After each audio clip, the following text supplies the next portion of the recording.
ভারতবর্ষ এক বিশাল দেশ এবং বিভিন্ন ভাষাভাষীর মানুষজন রয়েছে এবং সেই ভাষাভাষী বলতে তাদের মাতৃভাষা পাঞ্জাবি রয়েছে, বাঙালি রয়েছে, তারপরে মারাঠি রয়েছে, গুজরাটি রয়েছে, সমস্ত রকম ভাষাভাষীর মানুষ কিন্তু অনেক অনেক ভারতবর্ষের রয়েছে।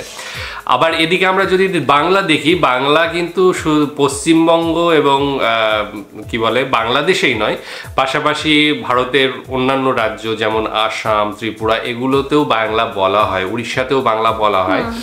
এইবার কথা হচ্ছে যে ভাষার প্রতি টান মানুষের বরাবরই প্রথম থেকেই জন্ম থেকেই বাংলা মানে বিশেষ করে ভাষার প্রতি, মাতৃভাষার প্রতি টান থাকে, সবার থাকে এবং সেটা আত্মিক টান। মানে মায়ের কোলে যেরকম বড় হয় মানুষ এবং মাকে যেভাবে চিনতে শেখে, তেমনি কিন্তু ভাষাকেও চিনতে শেখে সেই ছোট্ট থেকে, মাতৃভাষাটাকে। আর এখানেই ব্যাপার হচ্ছে যে সেটা যে ভাষায় যে মাধুর্যতা থাকে তার সাথে কিন্তু কিছু কিছু জিনিস অড টাইপের থাকে, যেগুলো আমরাকে বলি গালাগালি। হ্যাঁ, তো গালাগালি তো সমস্ত রকম ভাষাতেই রয়েছে, ইংলিশেও রয়েছে, উর্দুতেও রয়েছে, হিন্দিতেও রয়েছে, সমস্ত কিছুতেই রয়েছে। কিন্তু আমার বিশেষ করে যদি বলো যে গালাগালি কি কারো শুনতে ভালো লাগে, হ্যাঁ ভালো লাগে, অন্যজন কাউকে দিলে ভালো লাগে ব্যাপারটা, আমাকে দিলে না, অন্যজন কেউ কাউকে দিলে, হ্যাঁ বন্ধু বান্ধবের মধ্যে একদম গালাগালিটা চলে। এবং এই যে গালাগালি এই ব্যাপারটা না আমার ভারতবর্ষে যতগুলো রয়েছে ভাষাভাষী মানুষ, তার মধ্যে আমি যতটুকু ভাষা জানি, যে কটা মানে বুঝি, জানি বলবো না যে বলতে পারি তা নয়, তবে হ্যাঁ 2-3টে ভাষা মোটামুটি বলতে পারি। তো সেইখানে দাঁড়িয়ে আমার মনে হয় যে বাংলা এবং পাঞ্জাবি আর সাথে সাথে হচ্ছে উত্তরাখণ্ডের যে হরিয়ানবি, এই 3টে ভাষার গালাগালি যদিও 3 রকম কিন্তু ভালো লাগে, বিখ্যাত আর কি। এদের গালাগালি শোনা যায়, বেশিভাবে ইউজ হয়। এইবার হচ্ছে যে বাংলা ভাষার যে মিষ্টতা, মানে গালাগালির মধ্যেও একটা মিষ্টতা থাকে বাংলা ভাষায়, বাংলা ভাষাটাই মিষ্টি এবং সেখানে গালাগালি দিলে সেটাও মিষ্টি লাগে, বিশেষ করে মিষ্টি হয়ে যায়। বিশেষ করে অন্য ভাষাভাষীর মানুষ যখন গালাগালি মানে বাঙালিদের শোনে, তখন সেটাকে মিষ্টি বলেই মানে ভাবে সেটাকে। আর একটা জিনিস, গালাগালি তখন দিতে আরো বেশি মজা লাগে যখন যাকে দেওয়া হচ্ছে সে যদি সেইটার মানেই না বোঝে, মানে সে হয়তো হিন্দিটা ভালো বোঝে, বাংলাটা সেরকম বোঝে না, তখন তো এরকম হয়তো হয়েছে, ঠিক আছে। তো ভালো কথা বলছে বলে চালিয়ে দিচ্ছে, ঠিক আছে। তো যাই হোক, আজকে আমরা সেই গালাগালি নিয়েই একটা ভিডিও দেখবো। সেই ভিডিওর শিরোনামটা হচ্ছে শেখ হাসিনা না থাকায় গালাগালি ভুলে যাচ্ছে বাঙালি। হ্যাঁ, তো শেখ হাসিনা কত কিছু করেছে, মানে ভালো করছে। আমি একটা কথা বলবো যে শিরোনাম দেখলাম, তাতে শেখ হাসিনা যাওয়ার পরে কিন্তু অনেক কিছু ভালো হয়েছে এবং তার সাথে সাথে যেটা হচ্ছে যে গালাগালিও ভুলে যাচ্ছে। তো সেটা নিয়েই ভিডিওটা ডেসক্রিপশন বক্সে লিংক দিয়ে রাখবো, সেখানে গিয়ে অরিজিনাল ভিডিওটা দেখো, সাথে সাথে চ্যানেলে লাইক, শেয়ার, সাবস্ক্রাইব করে দিন। ভাইরে, আমরা কি এমন স্বাধীনতা চেয়েছিলাম যে স্বাধীন দেশে ইচ্ছা মতো একটু মন খুলে গালাগালি করা যায় না? আগে কারেন্ট চলে গেলে শেখ হাসিনা সহ তার 14 গোষ্ঠীকে গালি দিতাম, আর এখন কারেন্ট গেলে মন খুলে গালি দিতে পারি না, কারণ মানবতার আম্মু শেখ হাসিনা তো ক্ষমতায় নাই। আর এখন যে দেশ পরিচালনা করছে তাকে তো আমরাই পছন্দ করেছি, ওনাকে কিভাবে গালি দেই? বরং ওনাকে যদি কেউ গালি দেয় তাকে বুঝিয়ে বলি। কারেন্ট তো যাবেই, কারণ স্বৈরাচার সরকার যখন ক্ষমতায় ছিল তখন তো সব চেটে চুটে খাইছে, উচ্চ মূল্য দিয়ে আদানি থেকে বিদ্যুৎ এনেছে। সেই আদানি এখন পাবে $80 কোটি, আর এজন্যই ওরা এখন আমাদের প্রত্যাশিত বিদ্যুৎ দিচ্ছে না। তেল দেয়া কোম্পানিগুলো পাবে $50 কোটি, তারাও তেল দেয়া প্রায় বন্ধ করে দিয়েছে। দেশের গ্যাস অনুসন্ধান না করে উচ্চ মূল্যে এলএনজি আমদানি করে সামিটের মাধ্যমে ডলার লুট করেছে বলে ডলার সংকট। গ্যাসের অভাবে বন্ধ আছে গ্যাস ভিত্তিক বিদ্যুৎ কেন্দ্র। সরকারি বিদ্যুৎ উৎপাদনকারী প্রতিষ্ঠান পিডিবির কাছে কেউ পাবে 4000 কোটি, কেউ পাবে 3500 কোটি টাকা, অথচ গ্রাহক নিয়মিত বিদ্যুৎ বিল দিয়েছে। শেখ হাসিনা ক্ষমতা তো ছেড়েছে, কিন্তু দেশটার 14টা বাজিয়ে তারপর ছেড়েছে আর কি। এখন সবকিছু ঠিক হতে কিছুটা তো সময় লাগবে। ভাই, এখন আপনারাই বলেন, এজন্য কি দেশ নতুন করে স্বাধীন করেছিলাম? ছোটবেলায় বাংলা ভাষায় যত গালাগালি শিখেছিলাম সব গালি শেখ হাসিনাকে দিতাম। শেখ হাসিনা পতনের পর গালি দিতে না পারার কারণে আস্তে আস্তে সব গালিগুলো ভুলে যাচ্ছি। এত কষ্ট করে শেখা শখের গালিগুলো দিতে না পারার যে কি কষ্ট, সেটা আমার চেয়ে ভালো আর কে জানে। আগে বৃষ্টির দিন ঢাকা শহরের রাস্তাঘাটে বের হলে মনে হতো মিনি কক্সবাজারে এসেছি। চারদিকে শুধু পানি আর পানি। বাস, ট্রাক, রিক্সা চলাচলের পাশাপাশি দেখতাম নৌকাও চলাচল করছে ঢাকার রাস্তায়। মাঝে মধ্যে দেখা যেত কেউ জাল দিয়ে মাছ ধরছে। বেকার যুবকরা রাস্তার মধ্যে সৃষ্টি হওয়া গর্তে তেলাপিয়া মাছ চাষ করছে। এমন অসাধারণ মনোমুগ্ধকর দৃশ্য দেখে চোখে পানি চলে আসতো, আর মুখ দিয়ে অটোমেটিক গালি বের হতো। শেখ হাসিনা থেকে শুরু করে আফসোস লীগের যত নেতা কর্মী আছে সবাইকে সাধু চলিত ভাষায় মনের মাধুরী মিশিয়ে গালি দিতাম। কিন্তু এখন আর চাইলেও গালি দিতে পারি না, বরং কেউ গালি দিলে তাকে বুঝিয়ে বলি। স্বৈরাচার সরকার ক্ষমতায় থাকাকালীন সবচেয়ে বেশি দুর্নীতি করে রাস্তাঘাট নির্মাণে। এমনও হয়েছে তারা প্রতি কিলোমিটার রাস্তা নির্মাণের খরচ ধরেছে 82 কোটি টাকা। 209 কিলোমিটারের দৈর্ঘ্যের সড়কের নির্মাণ খরচ ধরা হয়েছিল 17,161 কোটি টাকা। এত টাকার বাজেট দেখি ওরা 13 নাম্বার মাল দিয়ে রাস্তা নির্মাণ করত। রডের বদলে বাঁশ দিত, পাথরের বদলে দিত ইটের খোয়া, আর এজন্যই 2 দিন পর পর রাস্তায় গর্তের সৃষ্টি হতো। 16 বছর যেহেতু সহ্য করেছেন, আর কয়েকটা দিন সহ্য করেন। রাস্তাঘাট ঠিক হতে তো একটু সময় লাগবে। ভাই, আমরা কিন্তু এমন স্বাধীনতা চাইনি যে পেটের মধ্যে থাকা গালিগুলো মুখ দিয়ে বের হতে পারবে না। একটা সময় সরকারি হাসপাতালে চিকিৎসার জন্য গেলে মুখ দিয়ে 10টা শব্দ বের হলে 8টা শব্দ হতো গালি। এখন চাইলেও গালি দিতে পারি না। আর কেউ গালি দিতে চাইলে তাকে বাধা দিয়ে বলি, শেখ হাসিনার আমলে চিকিৎসা ক্ষেত্রে কি পরিমাণ দুর্নীতি হয়েছে সেটা কি ভুলে গেছেন?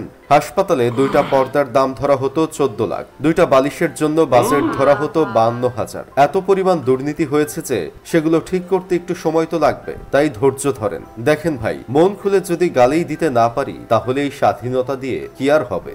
আমার বন্ধু কেরামত আবার বলছে, কোনোভাবে কি শেখ হাসিনাকে আবার দেশে ফিরিয়ে আনা যায় না? পেটে অতিরিক্ত গালাগালি জমা হবার কারণে গ্যাস্ট্রিকের সমস্যা দেখা দিচ্ছে। যাই হোক, শেষমেশ আমি গোলাম হোসেন একটা কাজের কথা কই, আজ ক্ষমতায় গেলে কালকেই যে সব ঠিক হয়ে যাবে এটা অসম্ভব। 16টা বছর সহ্য করেছেন, এখন না হয় আরো 2-3 বছর সহ্য করেন, ইনশাআল্লাহ সামনে সুদিন আসবে। স্বাভাবিকভাবেই মানুষের ভাষার সাথে কিন্তু এই যে গালাগালি শব্দগুলো যে সমস্ত রয়েছে সেগুলো অঙ্গাঙ্গিভাবে জড়িয়ে রয়েছে, এবং আমরা প্রতিদিন হয়তোবা বলি না, বেশিরভাগই বিশেষ করে অল্প বয়সের যারা রয়েছে তারা বন্ধু বান্ধবদের মধ্যে এরকম হয়, এবং ঝগড়াঝাটি হলে হয়। তো মাঝে মধ্যে হয়তো বা সবারই মুখ থেকেই কিছু না কিছু একটা গালাগালি বেরিয়ে যায়, সেটা কম স্ট্রেংথেরই হোক আর বেশি স্ট্রেংথেরই হোক, যাই হোক। তো সেখানে আমি বলবো যে এই পরিস্থিতিতে যে বাংলাদেশের মানুষের যে বেশ কষ্ট হচ্ছে সেটা দেখে আমার দিতে চাইলেও তারা দিতে পারছে না। দুঃখ হচ্ছে আমার, মানে যেরকম এখানে দেখালো যে কেন দিতে পারছে না, মানে এই যে বুকে ভরে রয়েছে কষ্টটা, এইটা তো সেই জন্যই তো বললো যে আরেকবার কি আনা যাবে সরকারকে। আমার কিন্তু ভীষণ কষ্ট লাগছে যে এত গালাগালি জমিয়ে রেখেছে সবাই এবং সেটা দিতে পারছে না। এই না কারেন্ট চলে গেলে কোনো গালাগালি দিতে পারছে না, হাসপাতালে গিয়ে কোনো গালাগালি দিতে পারছে কিছুতেই না, কারণ হচ্ছে তারা অলরেডি সব শেষ করে দিয়ে গিয়েছে। এখন মানুষকে বোঝাতে হচ্ছে যে সবে সরকার এলো, এসব কিছু ঠিক করতে টাইম লাগবে। আশ্চর্য হয়ে যাচ্ছে যে 2টো পর্দার দাম কত লক্ষ টাকা ধরা হয়েছে, লক্ষ টাকা, 37 লক্ষ টাকা, আর 2টো বালিশ ধরা হয়েছে 52,000। বাপ রে বাপ, মানে এটা শুধুই কি বলবো, দুর্নীতি নয়, শুধু দুর্নীতি নয়, দুর্নীতির উপরে কিছু যদি থাকে সেইটা ঠিক আছে। হ্যাঁ, মানে দুর্নীতির উপরে যদি কোনো গালাগাল থাকে তাহলে সেটা। হ্যাঁ, দুর্নীতির উপরে কি গালাগালি থাকবে? গালাগালি কোথায় হলো? না, আমি বললাম দুর্নীতি তো ঠিক আছে, কিন্তু কোনো যদি অনেক উপরের লেভেলের একটা গালাগালি থেকে থাকে তাহলে সেইটা এখানে ইনক্লুড করা যেতে পারে। ব্যাপারটা হচ্ছে যে আর জলের যেটা বলা হলো রাস্তায় জল জমা, সেটা কিন্তু আমাদের এখানেও হয়, সব জায়গাতেই হয়। এইটা ব্যবস্থাটা বিশেষ করে আমাদের এই সমস্ত এলাকার যে সমস্ত জায়গা রয়েছে সেই সব জায়গায়, যেহেতু পুরনো শহর, পুরনো শহর আমাদের এখানে অত আগে প্ল্যানিং মাফিক হয়নি, সবকিছু তৈরি হয়নি, আগে হয়নি। ঢাকাতে জল জমেছে বললে সেটা কক্সবাজারের মতো নাকি এরকম নৌকা চলাচল করছে, পয় প্রণালী ঠিকমতো তৈরি হয়নি প্রথম থেকে। পরবর্তী সময়ে হয়তো করার চেষ্টা করা হয়েছে বা হচ্ছে, সেগুলো ঠিক করার চেষ্টা করছে। সেটা শুধু বাংলাদেশের বলবো না, ভারতবর্ষের অনেক জায়গাতেই, কলকাতাতেও রয়েছে, অন্যান্য জেলাগুলোতেও রয়েছে। বৃষ্টি হয়ে যায় তাহলে জল বেরোনোর জায়গা থাকে না। এটা মোটামুটি ওই প্ল্যানিং এর অভাব, যেটা প্রথম থেকে, এটা যদি প্রথম থেকে ঠিক করে করতো তাহলে আর হতো না।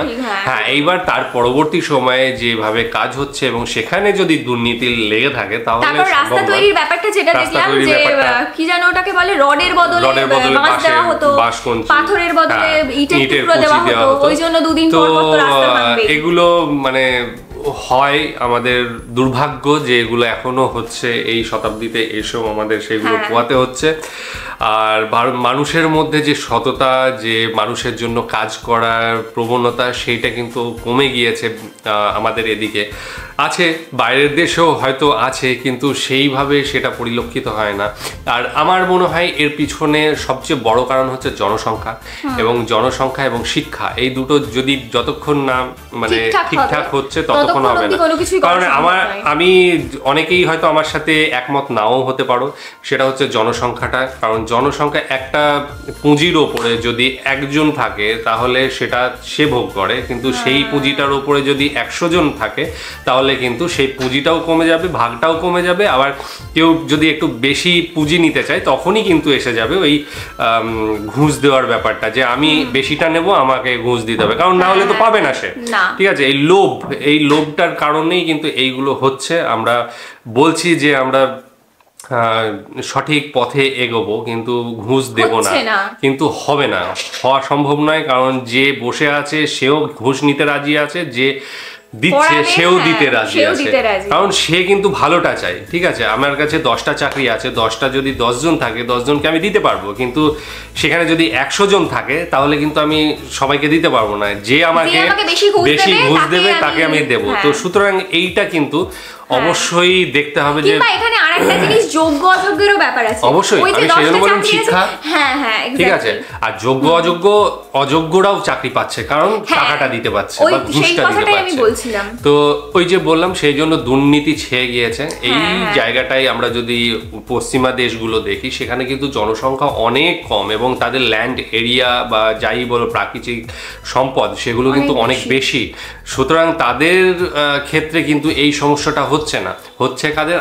আমাদের এখানে অল্প জায়গায় অল্প যে বিষয় আসল সম্পত্তি রয়েছে তার উপরেই কিন্তু প্রায় অনেক বেশি গুণ। আমাদের ভারতবর্ষে 140 কোটি মানুষ, তারপর বাংলাদেশে 19 কোটি মানুষ, ছোট্ট এরিয়া তার মধ্যে, তো পশ্চিমবঙ্গে 9 কোটি মানুষ। তো এই জন্য কিন্তু একটা বিরাট ল্যাক থেকে যাচ্ছে।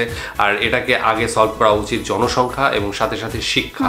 এই দুটো ঠিক করলে আমার মনে হয় আগামী দিনে আস্তে আস্তে সবকিছু সব একবারে হবে না। ওই যে যেটা বললো এখানে 2-3 বছর সময় লাগবে সবকিছু ঠিক হতে, বাংলাদেশের পুরো পরিবেশ সব ঠিক হতে সময় লাগবে। এবং জনসংখ্যার যে ব্যাপারটা বললাম সেটা ঠিক হতে গেলে আরো বেশি সময় লাগবে। ঠিক আছে, হয়তো 25-30-50 বছর পরে গিয়ে আমরা তার সুফল দেখতে পারবো।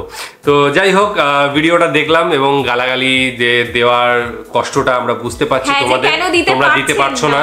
হ্যাঁ, তোমরা দিতে পারছো না, এই কষ্টটা বুঝি, কিন্তু আমরা দিতেই পারবো। আমাদের বেশ আনন্দই লাগছে, আমরা এদিক থেকে একদম ফ্রেশ আছি, মন খুলে কথা বলতে পারছি। তো তোমাদের ক্ষেত্রে সেটা হচ্ছে না, আমাদের সত্যি দুঃখ লাগছে এবং তার জন্য আমরা দুঃখিত। ঠিক আছে, তো যাই হোক, আজকের মতো এখানেই শেষ করছি। আগামী দিন আবার আসছি অন্য কোনো ভিডিও নিয়ে, ততক্ষণের জন্য স্টে টিউনড।